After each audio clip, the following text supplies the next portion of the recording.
Guess it happened.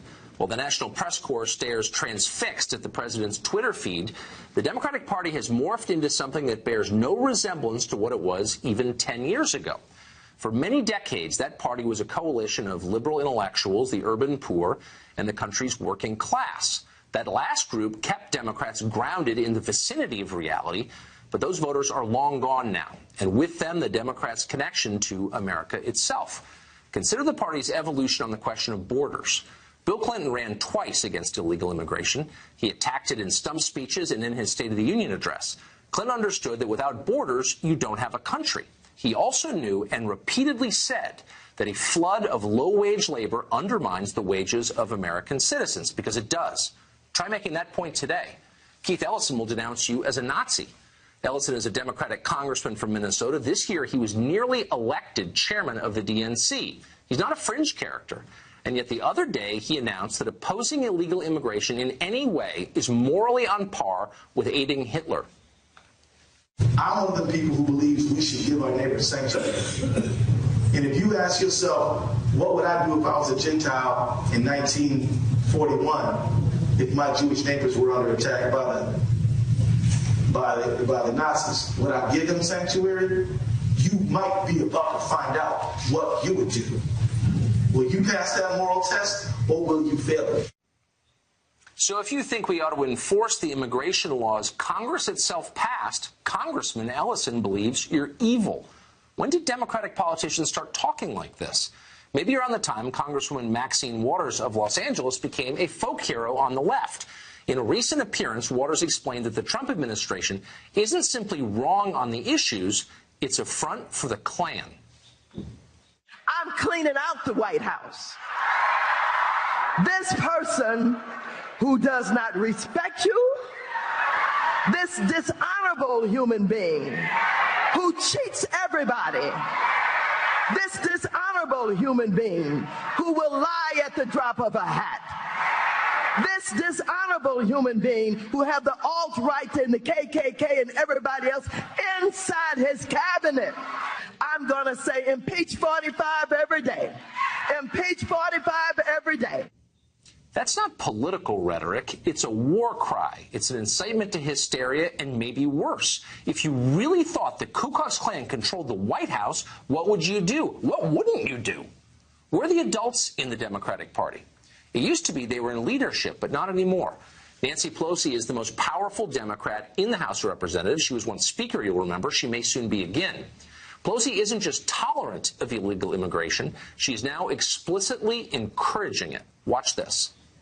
The list goes on and on about how we want to advance and protect the Dreamers until we can pass the bill. Their families did a great thing for our country, bringing these kids here who are working, who are in the military, who are in school, who are a brilliant part of our future. Breaking our laws is now a great thing, says one of our country's chief lawmakers. People who ignore the legislation Congress writes should be congratulated for it, says one of Congress's top leaders. That's more than perverse. This is what it looks like when the people in charge of a country decide to destroy it. Their motive? It's always the same. Political power. They lost it, they want it back, even if it means hurting the people they are sworn to protect. Democrats alienated the middle of the country during the Obama years, but they have no plans to convince those voters to return. Instead, they plan to replace them with new and more reliable voters from abroad and damn the consequences for the rest of us.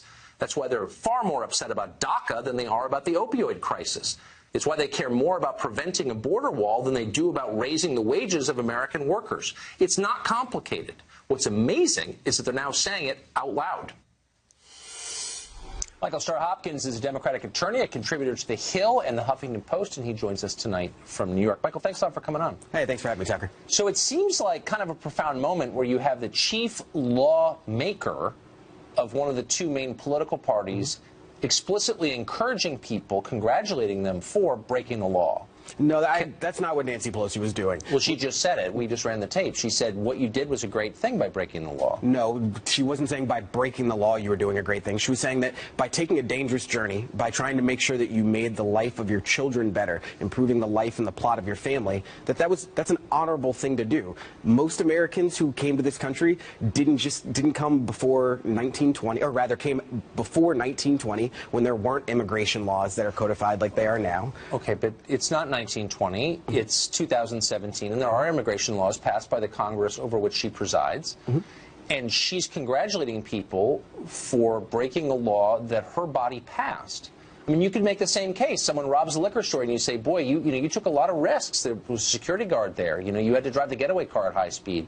You still break. I mean, and that may all be true, but you still broke a law. And so, for a lawmaker to encourage people to do that, it seems like something very different than I've ever seen before. Do you not perceive that? One, I wouldn't say that she's encouraging people to break the law. I think she's saying that what they did, the act of coming across the border to ensure the life and the plot of their family, is something that, we should all honor and think about the risks that they're willing to take. But why? But hold on. Again, you're eliding over the point that I'm making, because I think it's an important one. I'm not attacking DACA recipients. I'm merely saying you have a lawmaker, someone in charge of laying down what is legal and what is not legal in our country, ignoring the fact that these people broke the law that she passed. But I don't think that she's ignoring that. That's what I'm saying. But why wouldn't she say, as all politicians have until this moment, look, illegal immigration is wrong. You shouldn't break the law to get here.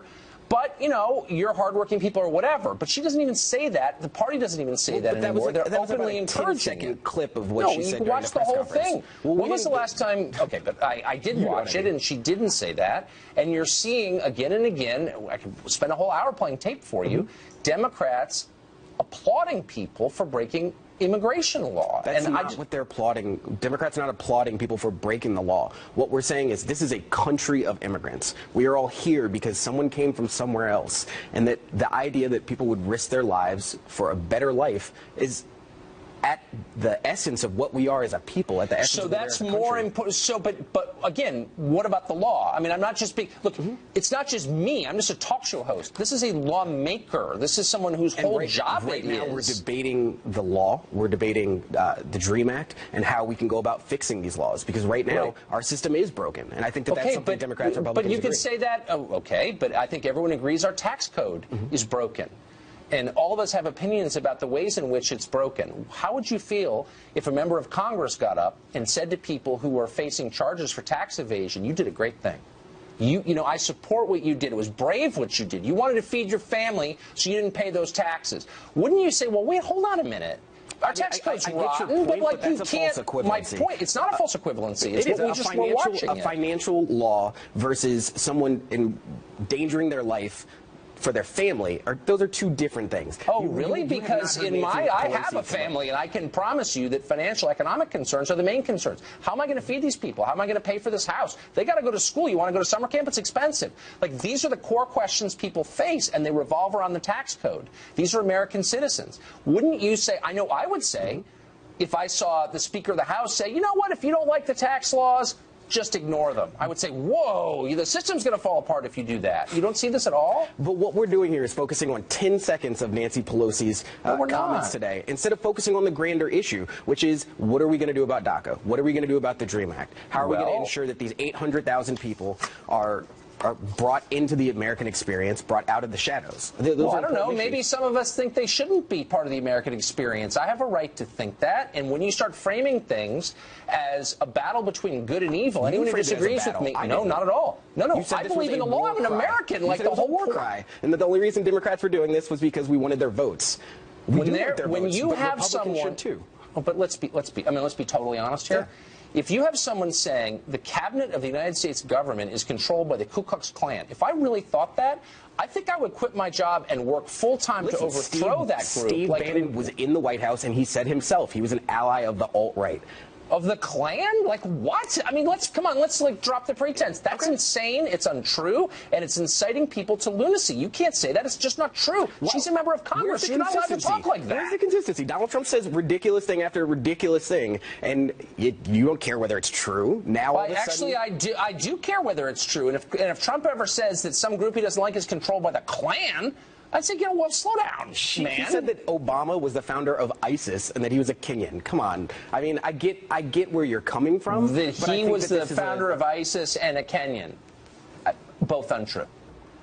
But you have a sitting member of Congress who's like a folk. I mean, I guess is the point you're making that it's okay now? I mean, what's the point that you're making? My point is that I would appreciate consistency on both sides. So as long as Trump says things you don't like, then it empowers people like Maxine Waters to, like, say totally insane things like that? Is that the standard? Well, there's a Maxine Waters comment about the Ku Klux Klan and alt-right being in the White House. I think that that's actually a legitimate conversation that we should be having, because Donald Trump has surrounded himself with people who I think Democrats should be scared of. I think Republicans should be scared of. People who have tendencies to not only cite Breitbart in alt-right literature, but also echo some of the tones. I mean, I'm glad I mean, look, stuff you disagree with, but I read Breitbart. I know most people who work over there. There's no Klans. I mean, the Klan is like, that's just way over the line, in my opinion. I think the Klan has become kind of like Kleenex. It's a generic term that we use for... I think it's totally crazy, and when we get civil nuttiness, we can point to people like that and say that's why, in my view. Michael, thank you for joining us. Hey, Tucker, thanks for having me. Mark Steyn is, technically speaking, a foreigner of sorts, but he cares more about Americans' well-being than most of its politicians here in this country, and so we're always proud to have him on our show. What do you think the long-term effect, Mark, is of having politicians, people who are like holding elected office, saying things that are so over the top and so designed to terrify people, and no one calls them on it? What do you think long-term is going to happen if that continues? Yeah, well, just to go back to me being a foreigner, Tucker, I'm a legal immigrant, which means I'm a non-dreamer, which means nobody sentimentalizes me. I listened to that rhapsody that Michael was doing about these people taking their children on a brave journey, struggling to give them a bed. Nobody ever says that about me and my kids. We're the non-dreamers. Because we did the boring thing and filled in the paperwork. And what that does, that kind of language, is it actually prevents politics. Politics is about public policy. When you first sentimentalize it, and then you take it to the next stage, as Keith Ellison does, where if you disagree on a rather boring public policy point, you're a Nazi. If you take it to the level that these other Democrats do, where we've just had someone explain that there are Klansmen now in the cabinet. This is absurd. And also, it's decadent. During the Bush years, college professors in liberal latte towns drove around with bumper stickers saying, "Bush scares me." And then they parked the car that says, "Bush scares me," and they got out of the little college espresso house and they had a soy macchiato and watched the world go by. Nobody in Saddam Hussein's Iraq was driving around with a bumper sticker saying, "Saddam scares me." This is a form of decadence that is actually insulting to people who live in uncivilized societies. It's the banality of symbolic protest by our privileged class, for sure. So there was an interesting moment, I thought, on the Ellen show. Haven't watched a lot of Ellen, but she was asked, essentially, would you have Donald Trump on your show? And here's what she said. Would you have him on your show? Definitely. I mean, I would not say no to the sitting president of the United States. Really? Absolutely not. Would you? Yeah. You would? Yeah. I can't have someone that I feel is not only dangerous for the country and for me personally as a gay woman, but as to the world. I guess what got me about this, well, look, she doesn't have to like Trump, I get it, but the idea that going on her show would make him the real president for the first time ever, and that she fears that suggests a kind of megalomania that, like, I guess is normal there. Yeah, and for a start, the investment in this narrative is absurd. Trump is no threat to her, quote, as a gay woman, unquote. Well, that's true. He's lived in New York all his life. He doesn't care about gays. He comes out of Trump Tower and they're crawling all over the town. He's happy to let Caitlyn Jenner use whatever bathroom in Trump Tower tickles her fancy. He doesn't care about any of that. And we know that. He's not like, you know, some uptight redneck Southern congressman from the 1960s. But what this does is it makes politics impossible, because it says this isn't a boring, stable society of representative self-government where the pendulum swings every 4 years and your guy wins or your guy loses, and next time round you find a better candidate than the last atrocious candidate, and this time you're back in. It's saying that we are actually in revolutionary conditions, and that's a really dangerous path to go down. Where does that end? Well, I think it ends by becoming a self-fulfilling prophecy. Keith Ellison, if he seriously believes, I mean, for a start, he's not serious when he says that the Daca dreamers are the equivalent of Jews in Nazi Germany. He's not meaning they should move in with him. Nancy Pelosi, who seemed to be getting on with all those dreamers shouting her down the other day, Nancy has a pretty big spread out in San Francisco. If they want to move in with her, that's a compromise we can all agree on. But actually, housing a Jewish family in your attic. I was talking to a guy in Hungary. This was a dangerous thing to do. He was taken in by he was a Jewish boy taken in at the end of the Second World War. And that family saved his life, because at that time the regime in Budapest was running out of bullets. So they tied the Jews together, stood them in the Danube, shot the one at the left end, the one at the right end, and everyone in between sank with them and drowned. And it's disgusting to people who know the difference between real totalitarianism and this sort of showbiz pose. This Bush scares me, Trump scares me. John Kasich would scare them. Jeb Bush would scare them. This is decadence. You know, this is Lindsey Graham would scare them. Susan Collins would scare them. It's fake and it's rubbish, and they should be ashamed of appropriating a real fascist experience in order to get their jollies from it. Yeah. Go back to your soy macchiato and your bumper stickers. To be fair, John Kasich does scare me a little bit, but I get it. Mark, thank you. Thanks for joining us.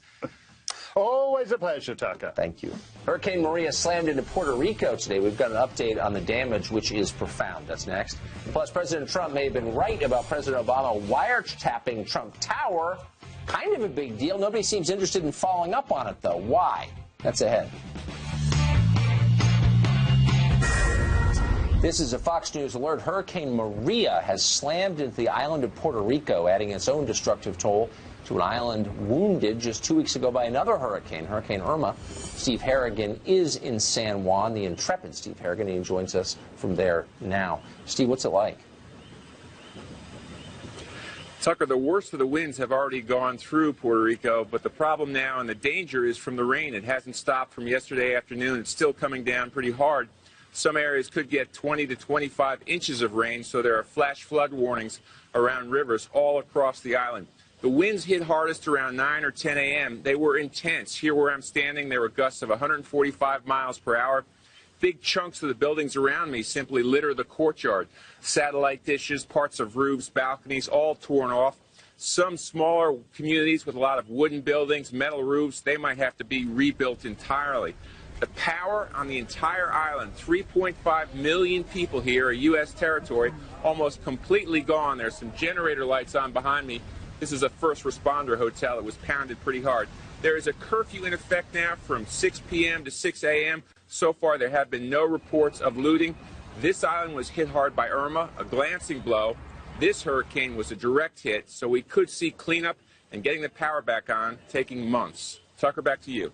Ooh, that sounds awful. Steve Harrigan in San Juan, Puerto Rico. Thank you. Curt Schilling is, of course, a former Major League Baseball pitcher, one of the best. He recently organized a relief effort called Operation Bullpen. It's designed to help the victims of all the hurricanes we've seen recently, Harvey, Irma, and now Hurricane Maria. Curt Schilling joins us tonight. Curt, thanks a lot for coming on. Oh, thanks for having me, Tucker. Appreciate it. Just before we start, I got to tell you, I'm a huge fan. Huge fan. I'm a fan of yours. I'm embarrassed myself, but thank you. Thanks for doing this. I said that. Go ahead. I'm sorry. So how exactly are you helping the victims of these hurricanes? Well, we were able to get on the ground. One of the things I realized, Tucker, from a timing perspective, is about 48 to 72 hours after something like this hits in the mainland, Red Cross and FEMA are set up with food and water, more food and water than Texas or Florida is going to need. But that first 72 hours, that first 48 to 72 hours, there's a lot of chaos. Puerto Rico is going to be very different. And you said that this is an entire country that has no power. And when you start thinking about drill down to the essentials, there are diabetics whose insulin needs to be refrigerated. There are people on medication that has to be refrigerated. They have no power. Yes. Half of this country is probably sleeping out in the open. And they're sleeping in toxic water because it's mixed with sewage and garbage and all the things that do that. So we're gonna hop on a plane here this weekend and head down there with a group. These guys are called the Flip Flop Flotilla, they're all former Special Forces guys, former servicemen, former law enforcement officers who have reached out to be a part of this, and we're excited to get down there and try and make a difference. That's amazing. So we've got a picture up right next to you of a C-130, I think. Is that the aircraft you're taking down there? That's a DC. That's one of the jets that's going down. The issue right now is cost. It's about $10,000, $10,500 an hour to fly one of these planes. Yeah. So we're working to get donations as well to cover the cost for the pilots and the mechanics. Interesting. So a lot of these charities, and this was a big issue after Haiti, people send a ton of money and you don't really know where it goes. You're saying that 100 cents on the dollar is going to aid. So what I did, and this is very simple. I look at this as a very conservative thing. I have a PayPal account. We took in about $119,000 for Texas and Florida, and we gave out right around close to $140,000. If people are questioning or morally or ethically have an issue with donating to my PayPal account, don't write a check. I don't want to. I'm not going to deal with it. I don't want to give it to Red Cross or FEMA or whoever you feel like giving it to. Don't give it to me. Interesting. Wow. So when are you leaving? On this weekend? We're leaving when they let us leave. Obviously there's massive destruction. One of the things that you have to do in this scenario is be fully prepared to be self-sustaining. You don't want to go there and draw on any resources, and you don't want to be in the way, and you don't want to become a rescuer yourself. So we're going to stage out of a couple different places that we know of, and we'll do so as soon as we can get clearance from air traffic control. We've got details on all of this on our Facebook page. I can't let you leave without asking a political question because it's burning me up. You used to work at ESPN. There's been a lot of drama there over recently about the internal politics of that company. What do you make of it all? There's Jamil Hill. Let me just say, my friends aside, I still have some friends that work there who I love dearly. Yep. This is no surprise. This is a group like everybody. Listen, one thing we know, Tucker, and we've come to know, the left is about your race, your sex, your sexual preference, your identity, who you worship, who you don't worship, who you want to sleep with, whether you're in transit. They're all about identity politics. Every decision they make, every chaos, every event they create is around one of those factors, if not more. The right, we're about legal and illegal. Is it lawful? Are you a law-abiding citizen? I don't care what color you are. If you're a law-abiding citizen, I'm okay with that. If you're not, I'm not. Interesting. So you're not surprised at all by what you've seen come out. Listen, we were like one of those secret like Hogwarts clubs in ESPN when behind the scenes that people would walk up to me and look in my ear and say, "Hey, listen, I'm with you on your politics." Like you were afraid to be found out, and But the only issue that I get, listen, my First Amendment rights weren't abridged. I got to say what I wanted to say, but I work for somebody else and they get to make the rules. They're an openly intolerant, liberal, progressive, bigoted group of people who my biggest beef with it is that they refuse to admit it. I don't care that they are. That's exactly right. BS MSNBC, just be honest about it. I agree completely. Kurt Schilling, thank you for that. It was great to see you tonight. Thank you, Tucker. And thanks for what you're doing for Puerto Rico. Thank you. Well, Texas says you're only allowed to vote if you can prove you're who you say you are. Up next, we'll talk to a member of a progressive group who says that law is actually bigoted somehow. She'll explain. Stay tuned. This is a Fox News alert. At least 200 people in Mexico have died following a severe earthquake that hit Mexico City, the capital, and areas south of it on Tuesday. Emergency workers scrambled today to save children from a collapsed elementary school, working in silence so they could hear any muffled cries for help. Really tough story. Sadly, 21 children did not make it. President Trump held a lengthy phone call with the Mexican president, offering his support to the people of that country. We'll keep you updated on the damage there.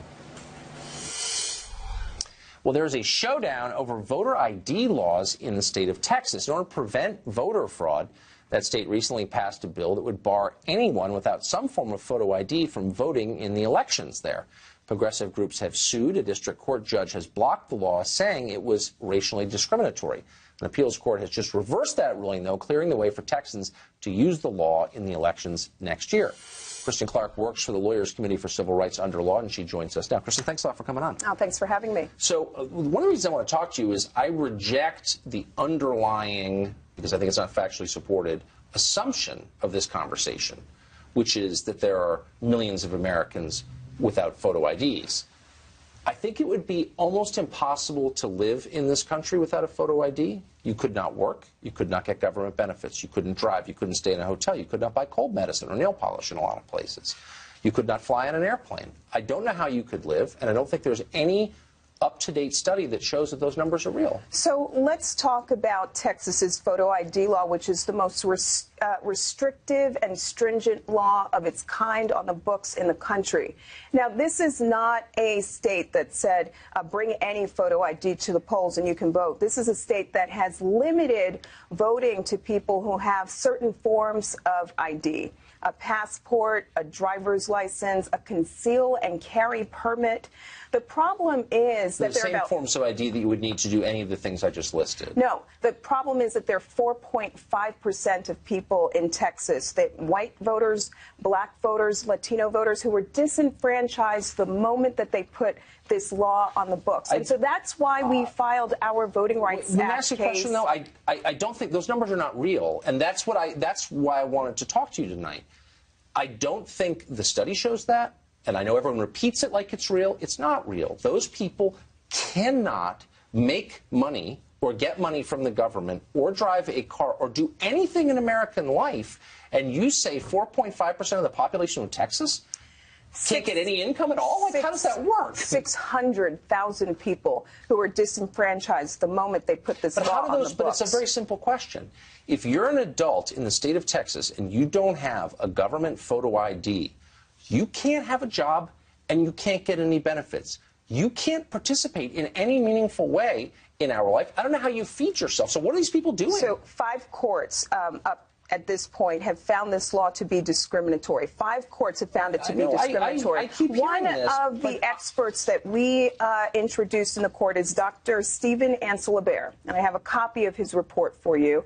What he did was he looked at the election administration database, and he looked at the state and federal ID databases and cross-compared and found that there were 600,000 people in Texas who were registered but didn't have one of the limited forms of ID that are required. They may not have had them with them, which is very different from not having them. You can go home and get it.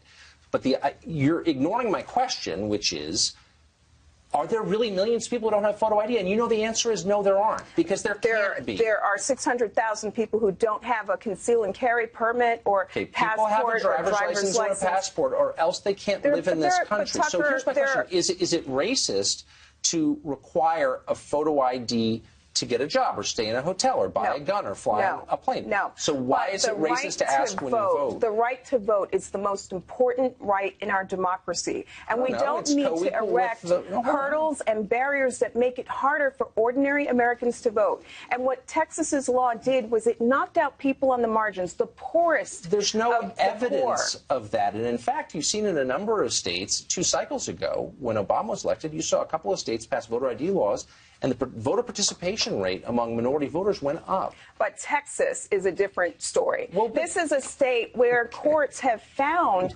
that state officials are acting with discriminatory intent. Okay. Whether we're talking about redistricting or the photo ID law. All of this is predicated on the idea that there are huge numbers of people without government photo ID.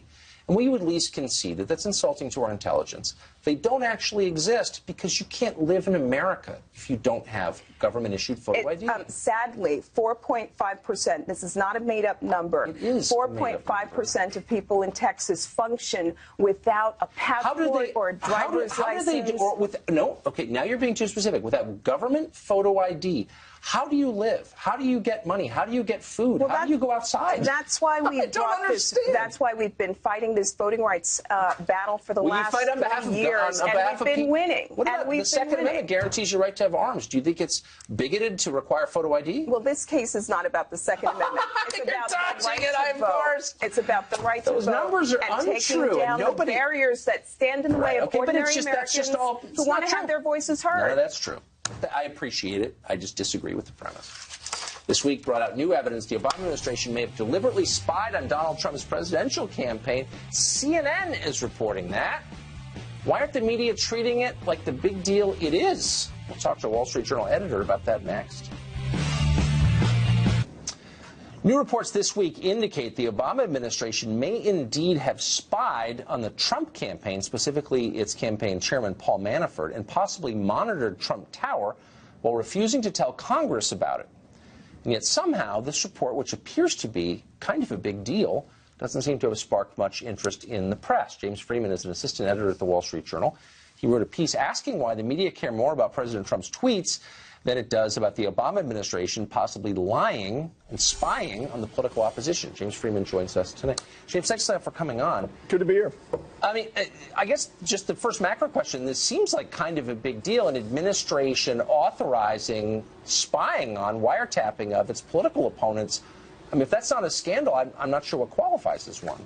Yeah, Tucker, you think about all of the years after 9/11 when we had these huge debates about this awesome surveillance power that we've given the federal government. And obviously that was targeting non-U.S. persons operating overseas.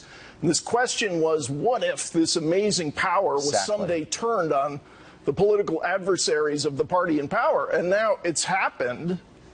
And everyone seems satisfied that it must have been, I don't want to say everyone, but yeah, much of the media is more concerned with how President Trump is tweeting about it than on the fact that Wait, can I say one thing? Do you remember that? I mean, you remember that debate. Do you remember the response? If you raised your hand and said exactly what you just said, well, wait a second, what if the government turns this power on its internal opponents? Do you remember the response you got from people? Like, you're crazy.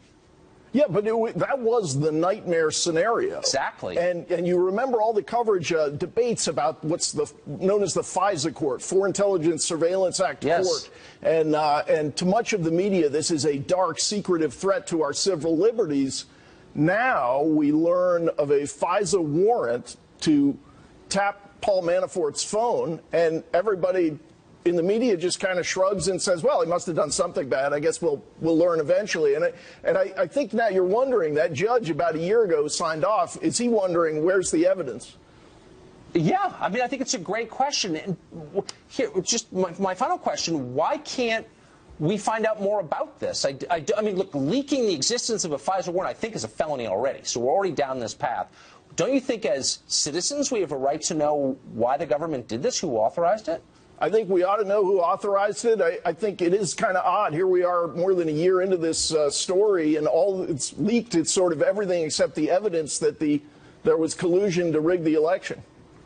It sure seems that way. It seems a bigger threat than Russia. Anyway, James, thank you. There was a great piece today. I appreciate it. Thanks for coming on. Appreciate it. Colin Kaepernick isn't the only one protesting the national anthem. Now even 8-year-olds are doing it. We'll discuss what it means for the country, because it does mean something for the country. Stay tuned. Protests against the national anthem aren't just going on in the NFL. Just this past weekend, a 25-person team of Pee-wee football players in St. Louis, all 8 years old or younger, kneeled and faced away from the American flag during the national anthem. It's one of those stories that you may have sort of noticed, but it raises some pretty interesting questions about America today. First and most obviously, there's no way these 8-year-olds decided to do this by themselves. 8-year-olds are not that political. So who is using them to make a political statement like that? Adults. And that's, of course, wrong, just like those videos of kids swearing at Donald Trump were wrong. Really? Keep the kids out of it. What message are the adults sending, by the way? They aren't actually saying anything specific about police brutality or any other issue. These kids are being used to attack a symbol of the country itself. The point they're making, or the adults behind all this are making, is that America is illegitimate. And if that's what they're learning when they grow up, why will they care about this country, about defending it in war, for example, or paying taxes or following the law? Why would you do any of those things if the country is illegitimate? And what does that mean for our future? These kids are the future, just like those loopy college kids you see on the show once in a while. What's this country going to be like in 30 years when they're in control and have been taught all this nonsense? It's terrifying. Freddie Mitchell once played for the Philadelphia Eagles. He joins us tonight. Freddie, thanks a lot for coming on. Thanks, Tuck. It's good to be here. Thank you. So just to be clear, it goes without saying that I think any American citizen has a right to protest his government. So, I mean, Right. I'm sure you can say it, and I agree with you 100%. If you've got a problem with a specific case of what you think is police brutality, I'm all ears. I think most people are. But these kids weren't being told by their adults to make that case. They were told to basically attack a symbol of the United States itself. And I don't know why you would ever tell kids to do that. Why would you? Well, you know, the thing about it is you see and you ask with these guys, why are you standing? Why are you kneeling? Right. And the impression that African Americans and other color races are getting in America, it's bad. And Right. America, I think, it can be great again if you stop the racial profiling, if you stop a lot of things that's happening in America, and really stand for it. We can both stand now. It just seems like an overstatement. And I understand people are upset about specific cases where people are killed by the police. But Tucker, you can never understand. You can never understand because well, actually, you I can understand because I am an American. Okay, whatever. Tucker, I'm an American. Tucker. Hey, slow down. You can I'm an American, me, and I have the. Don't pull that crap on me. I'm telling you, I understand not no crap, but look that at some Tucker. things are upsetting. You can understand that, but I live it though, and that's the problem that they're having. These kids, they live this. Their parents go to them, letting them understand what's going on. They're 8 years old. Look, okay, they have a right to be upset about that or whatever else they want to be upset about, but they're making a statement, and you just said it, that the country itself is rotten. And if that's true, then why are millions of people from around the world, including Africa, trying to get here right now? It just seems like stupid and decadent to tell little kids the country's rotten. First of all, I'm not saying all the country is rotten. If you go and you look at Charleston and everything else, they're black, they're whites, and there's all kinds of races fighting for freedom and equality. You know, it's not just the whole country. You're right. So don't pin You're exactly right. So don't pin it. But you said the whole country. It's not the whole country. Then why are you mocking the flag? Why not just get specific and say I'm mad about it? Why attack the flag? Why attack the flag? That's the point I'm saying. It's a symbolic attack on the country. What else is it? Well, I don't think it's a symbolic attack on the country. I think that it's bringing awareness to what this country is doing, and then they're not stating what they are. You know, it's basically fake news. Okay. I'm not exactly sure what you mean by that, but let's go back to a question. It's a sincere question that I asked a minute ago. Yes, sir. The country's got problems. I wouldn't deny it. We do a whole show on it every night. But around the world, people of different languages, cultures, races want to come here. If this country is so unwelcoming to non-white people, then why are all these people trying to get here who are non-white? Well, this is the thing. I mean, because you sell the American dream. Everybody thinks it's the American dream. That's what you sell. I mean, that's what it is. And what do you mean but you sell? you ask, I don't understand. You mean I'm selling it, or who's selling it? Well, everybody in America sells that this is such a great place to be. I mean, that's just an American dream. That's a phrase. Being brought up in all these racial things, tensions and stuff like that. It's hard. It's hard to live here, and I don't think millions of people want to stay where they're at too. Okay, so would you say to immigrants moving here from Ghana or Ethiopia, and there are a ton here in D.C., would you say don't come here? America's a great place. I say if you can get here legally, come here. It's a great place. Why would they want to come here? You just said it's a really tough place to live. But understand, it's not just colored people. You know, you have Russians, you have a lot of people that want to be here. You know, I agree. But I'm just saying. Look, but know what you're getting into, because I mean it's racial profiling. I remember a movie that I was watching. It was a Walking While Black. If you're an African American, understand that you're going to be oppressed. Okay. Do you think the Africans who come here will be oppressed too? Absolutely. It's racial profiling. Then why do they keep coming here? I'm just confused. You would have to ask them. You would have to ask them. But I mean, I'm not saying I love my country. I love America. I love the veterans that fought for my freedom and for me to be able to have this freedom of speech. But at the end of the day, there is something that needs to be done with all this racial inequality. Yeah, I mean, look, there are lots of things to improve about the country. I think that's one of them. But when you turn your back on the flag, in effect, give the finger to the flag. What do you think the veterans you claim to love so much? Who's giving the finger to the flag? No, you turn your back on the flag. What's the point of that? That could symbolize a lot of things. That could symbolize